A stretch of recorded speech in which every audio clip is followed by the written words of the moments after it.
Saudara-saudari terkasih, apakah saudara sudah memulai hari ini dengan penuh sukacita dan punya niat untuk berbuat baik meskipun kecil? Semoga Tuhan memberkati niat baik saudara. Hari ini saya tidak bisa melewatkan untuk merenungkan bacaan yang menjadi bacaan harian misa hari ini, yaitu tentang makan tubuh dan minum darah Kristus. Tuhan mengatakan kepada kita, makanlah tubuhku, minumlah darahku. Barang siapa makan tubuhku dan minum darahku, dia akan hidup oleh aku. Dan aku akan hidup di dalam dia, dan dia memperoleh kehidupan yang kekal. Bagi saya ini adalah teks yang sangat mendalam, sekaligus juga favorit. Karena menjadi teks yang menegaskan jaminan relasi kita dengan Tuhan yang bersifat tetap, kekal, dan abadi. Menurut saya, relasi yang benar adalah relasi yang berdasarkan pemberian diri, sehingga saling memiliki, belonging satu sama lain. Dan ketika relasi sudah sampai pada tahap saling memiliki, menjadi bagian hidup, saling memberikan diri, maka relasi itu bersifat kekal, abadi. Tidak lagi tergantung baik buruk atau benar salah. You baik sahabatku, tidak baik, ya sudah terserah. You benar sahabatku, kalau you salah terus ya maaf. Sebetulnya itu bukan relasi. Itu adalah pemberian prestasi. Relasi yang benar adalah pemberian diri, bukan prestasi yang kita berikan, tetapi diri kita. Bukan hanya kebaikan-kebaikan kita yang kita berikan, tetapi sepenuhnya apa adanya, ya baiknya ya tidak baiknya. Relasi yang benar itu justru ketika melampaui baik dan buruk, benar dan salah itu. Kalau orang-orang Jogja, sahabat-sahabat saya dulu, kalau sudah dekat dan bersahabat, malah kadang-kadang kata-katanya itu seenaknya. Manggil temennya ya sembarangan, dan kalau minta tolong ya sembarangan. Kadang-kadang saya masih ingat ketika saya OMK dulu di kampung, juga dengan teman-teman Mudika.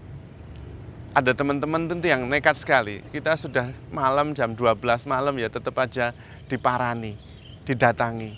Terus pokoknya kamu harus nemeni saya. Nemeni apa malam-malam begini? Ya sudah nemeni saya, yang penting kamu nemenin saya, tidak peduli. Dan ngomel-ngomel kita tetap pergi. Padahal hanya cuma nemeni, ngobrol, makan nasi kucing di angkringan. Tapi itulah persahabatan. Bukan hanya baiknya saja, bahkan sampai-sampai tengah malam pun maksa-maksa, tidak peduli dia. Karena yakin bahwa saya temannya pasti akan mau menemani. Itulah persahabatan yang beyond baik, buruk, benar, salah. Dan itu berarti harus berani memberikan diri apa adanya. Berani juga konfrontasi, supaya tidak ada ganjalan. Kalau kita hanya baik-baik saja, baik-baik terus, tidak terjadi relasi yang sebenarnya.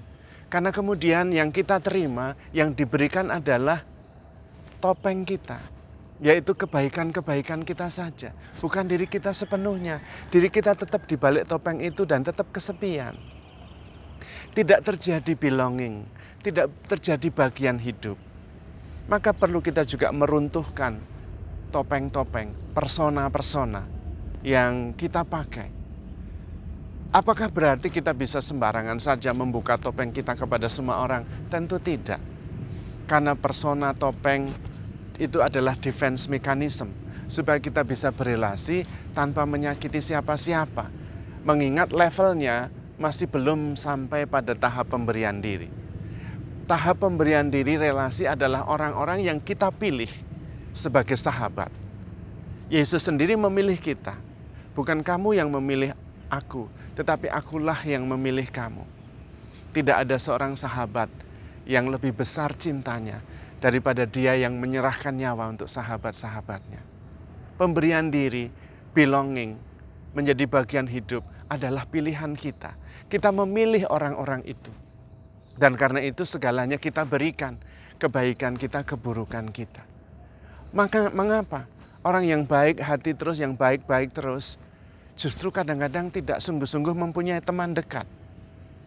Karena sebetulnya dia tidak memberikan diri sepenuhnya, hanya prestasinya saja, kebaikan-kebaikannya saja. Sehingga yang diterima juga kebaikan-kebaikannya saja, prestasinya saja, bukan dirinya sepenuhnya. Maka ketika kita sudah memilih untuk berbagi hidup, menjadikan sahabat kita itu bagian hidup kita, kita harus berani mengambil resiko untuk ditolak juga. Tetapi hadiahnya adalah persaudaraan, persahabatan yang sungguh mendalam, tak terpisahkan. Seperti Tuhan Yesus dengan kita.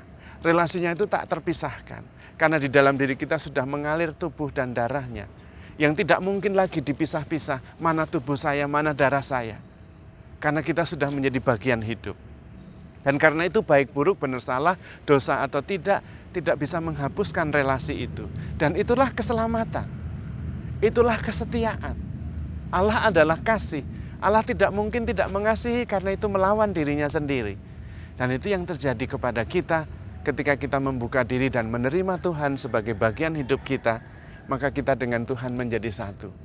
Dan itulah shalom, itulah damai sejahtera, itulah surga.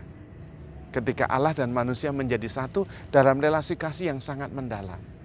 Itu yang seharusnya menjadi pola dalam relasi kita dengan sesama kita, terutama dengan orang-orang yang kita pilih untuk menjadi bagian hidup kita.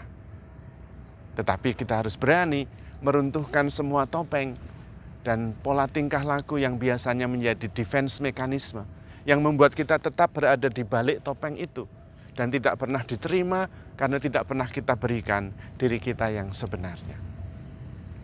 Relasi yang sungguh-sungguh menjadi bagian hidup adalah relasi yang sekaligus di dalamnya mengandung kesetiaan. Karena tak terpisahkan, karena tidak tergantung baik buruk benar salah. Dan karena itu relasi itu sungguh membebaskan dan menyembuhkan. Karena yang melukai adalah orang-orang yang mengasihi kita. Yang menyembuhkan juga kita yang mengasihi mereka dan mereka yang mengampuni kita. Maka mari kita berjuang untuk mendapatkan paling tidak satu saja orang yang menjadi bagian hidup kita.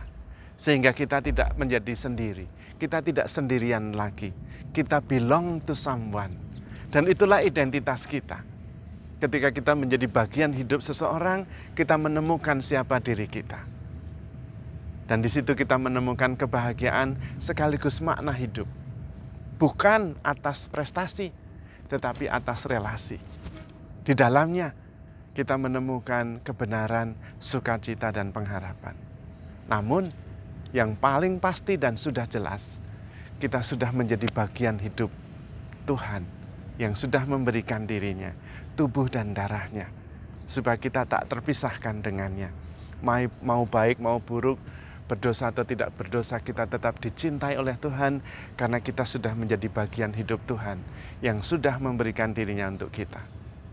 Hanya tentu pemberian diri Tuhan itu tidak pernah menjadi real kecuali kita menerimanya dan kemudian kita membalasnya dengan memberikan diri kita sepenuhnya.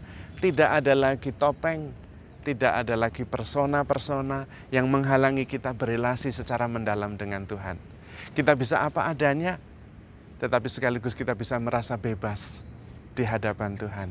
Karena percaya dan yakin apapun yang terjadi, Tuhan akan menerima kita, Tuhan akan mencintai kita, Tuhan akan menemani kita.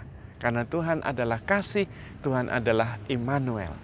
Maka saudara-saudari terkasih, handle yourself with care because you are loved. Tuhan memberkati.